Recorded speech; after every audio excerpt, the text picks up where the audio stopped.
हाँ दोस्तों, मेरे इस फिजिक्स क्लासेस के अंदर आपका स्वागत है। आज की इस वीडियो में आप लोगों को क्लास 12 फिजिक्स स्थिर विद्युत्की के चैप्टर 3 विद्युत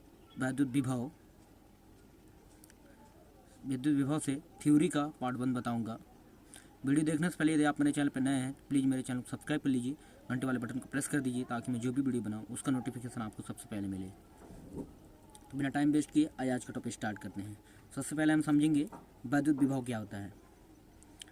विद्युत विभव की परिभाषा समझेंगे। तो सबसे पहले हमने थ्योरी इसकी लिखी हुई है, तो हम थ्योरी बताने से पहले आपको एक्सप्लेन कर देते हैं कि विद्युत विभव होता क्या है। देखिए, इसके लिए क्या होता है, हम दो आवेश लेते हैं। ये मान लिया हमने एक आवेश लिया हुआ है प्लस क्यू, और इससे कहीं दूर अनंत बिंदु पर एक परीक्षण आवेश Q0 को ले लेते हैं। तो एक आवेश को ले लिया गया अनंत पर परीक्षण आवेश को Q0 को। तो हमें विद्युत विभव किसे कहते हैं बताना आपको। तो ये जो परीक्षण आवेश है ये प्लस Q आवेश है, ये वैद्युत क्षेत्र है। यहाँ एक वैद्युत क्षेत्र उत्पन्न होगा। हम इस वैद्युत क्षेत्र के अंदर हमने एक बिंदु मान लिया A है। इस परीक्षण आवेश को वैद्युत क्षेत्र के बिंदु A तक लाने में जो कार्य करना पड़ेगा उसे हम वैद्युत विभव कहेंगे। तो ये परीक्षण आवेश है। लिखेंगे एकांक धनात्मक परीक्षण आवेश को अनंत से वैद्युत क्षेत्र में स्थित किसी बिंदु तक लाने में किए गए कार्य को वैद्युत विभव कहते हैं। ये कोई परीक्षण आवेश है, ये वैद्युत क्षेत्र है, क्योंकि प्लस Q आवेश लिया गया, वहाँ एक वैद्युत क्षेत्र उत्पन्न होगा। तो वहाँ एक बिंदु A ले लिया गया। तो इस बिंदु पर जब इस आवेश Q को लाएंगे तो हमें जो कार्य करना पड़ेगा हमें वो कहलाएगा वैद्युत विभव। तो ये हमने थ्योरी में लिखा हुआ है, एकांक धनात्मक परीक्षण आवेश को अनंत से वैद्युत क्षेत्र में स्थित किसी बिंदु तक लाने में किए गए कार्य के परिमाण को उस बिंदु पर वैद्युत विभव कहते हैं। वैद्युत विभव हो गया। और एक अदिश राशि है, वैद्युत विभव जो है ये एक अदिश राशि है। यदि Q0 को बिंदु A तक लाने में किया गया कार्य W हो, यदि Q0 को बिंदु A तक लाने में किया गया कार्य W हो, तो वैद्युत विभव जो होगा हमारा V = W/Q0। अब आइए इसकी मात्रक की बात कर लेते हैं, वैद्युत विभव की। तो मात्रक की बात करते हैं हम। यहाँ लिखेंगे मात्रक। तो सबसे पहले मात्रक के लिए सूत्र लिख लेंगे। V बराबर क्या होता है, W/Q0। यहाँ लिखेंगे V का मात्रक बराबर W का क्या मात्रक होता है, कार्य का मात्रक क्या होता है। यहाँ लिखेंगे W का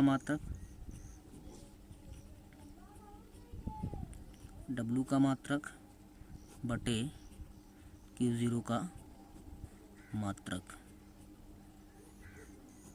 तो कार्य का मात्रक होता है जूल, और आवेश का मात्रक आप जानते ही हैं कूलाम होता है। तो जाएगा जूल प्रति कूलाम। अब इसके विमा की बात कर लेते हैं। देखिए V बराबर क्या आया था, यहाँ लिख लेंगे विमीय सूत्र। विमीय सूत्र के लिए आइए देखते हैं। तो V की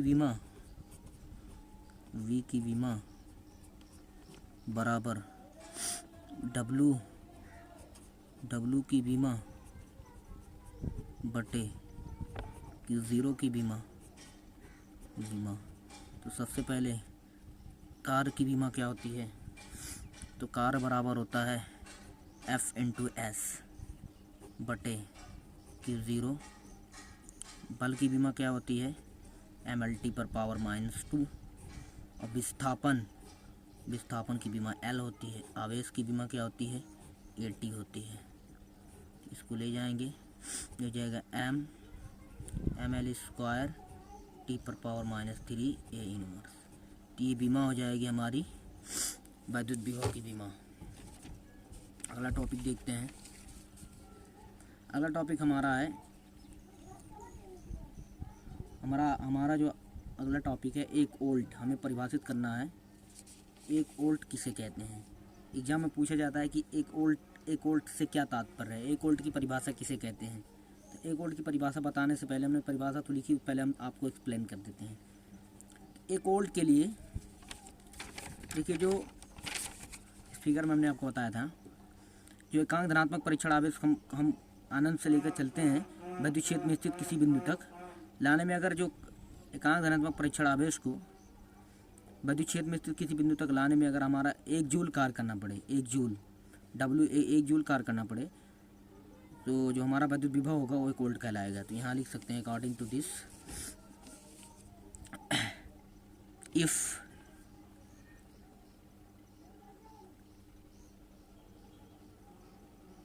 W is equal to 1 joule हो जाए, Q0 is equal to 1 coulomb हो जाए, तो V बराबर कितना हो जाएगा, 1 वोल्ट, यही कहलाएगा। तो सिंपल सा यही बताया हमने कि अगर हम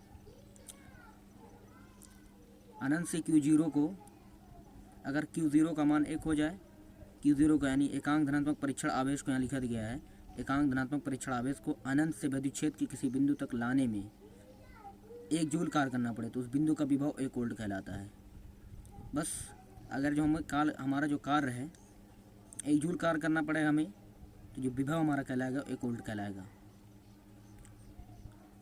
अगला टॉपिक देखते हैं क्या है। हमारा अगला टॉपिक जो है वो है विभवांतर। विभवांतर का मतलब आप पहले समझ गए होंगे, विभवांतर, विभव अंतर, दो विभवों के अंतर को हम विभवांतर कहते हैं। जैसे यहाँ फिगर में दिया हुआ है, एक बिंदु ए है, बिंदु बी है। अगर ये दोनों बिंदुओं पर हमें विभवांतर निकालना है तो इन दोनों बिंदु ए पर विभव पता होना चाहिए हमको, बिंदु बी पर विभव पता होना चाहिए, और दोनों में से दोनों के विभवों को अगर हम घटा देंगे तो हमें पता चल जाएगा इनके विभव में कितना अंतर है। तो देखो हमने बताना है आपको, समझाना है इसमें विभवांतर की डिफिनेशन समझानी है। तो यहाँ पर देखिए दो आवेश हैं, एक प्लस क्यू है, एक प्लस Q0 है, एक परीक्षण आवेश है। तो हमको आप बताना है विभवांतर क्या होता है। देखिए यहाँ पर डिफिनेशन लिखा हुआ है, एकांक धनात्मक परीक्षण आवेश को विद्युत क्षेत्र में एक बिंदु से दूसरे बिंदु तक ले जाने में किए गए कार्य को उन दोनों बिंदुओं के बीच विभवांतर कहते हैं। अब देखिए यहाँ पर दो बिंदु हैं, बिंदु ए है, वो बिंदु बी है, बिंदु ए है। यहाँ लिखा हुआ है एकांक धनात्मक परीक्षण आवेश को विद्युत क्षेत्र में एक बिंदु से दूसरे बिंदु तक ले जाने में किए गए कार्य को उन दोनों बिंदुओं के बीच विभवांतर कहते हैं। दोनों बिंदुओं के बीच विभवांतर कहते हैं। सिंपल सा आप इस तरीके से बता सकते हैं, दो बिंदुओं के बीच दो बिंदु हैं या दो विभवों के अंतर को ही विभवांतर कहते हैं। दो विभवों के अंतर को ही विभवांतर कहते हैं। इसमें से देखिए अब यहाँ पर B A is greater than B B, क्योंकि हम बी बी से अगर विभवांतर जो है बी पॉइंट से ए पॉइंट पर अगर हम विभवांतर की गणना कर रहे हैं तो वी ए हमेशा ग्रेटर होगा वी बी से। कंडीशन ये भी हो सकती है कि बी बी जो है ग्रेटर हो वी ए से। अगर बी पर निकाल रहे हैं तो बी बी बड़ा होगा ए से, अगर ए पर निकाल रहे हैं तो बी ए ग्रेटर होगा वी बी से। तो यहाँ पर देखिए, यहाँ लिखेंगे यदि प्लस Q0 को बिंदु बी से प्लस Q0 को बिंदु बी से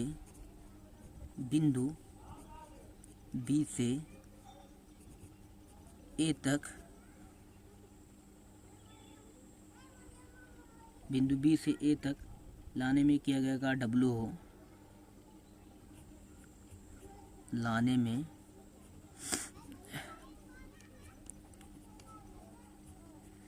किया गया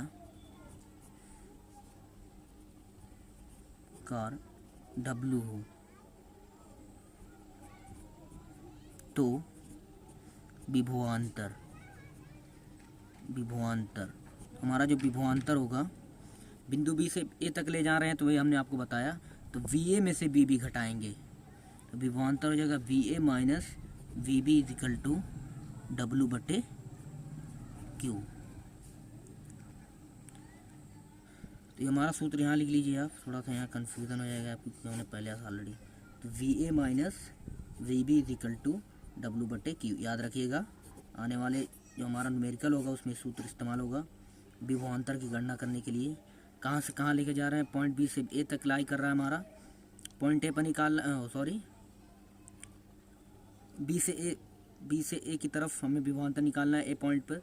कहाँ से कहाँ घटाएंगे याद रखिएगा, हमेशा याद रखिएगा ज़्यादा में से कम का घटाया जाता है। तो यहाँ पे विभवांतर ये वाला जो ए पॉइंट पे विभवांतर होगा वो ज़्यादा होगा। तो ये हो गया आज का टॉपिक, इतना आज के लिए इतना ही। Thank for watching.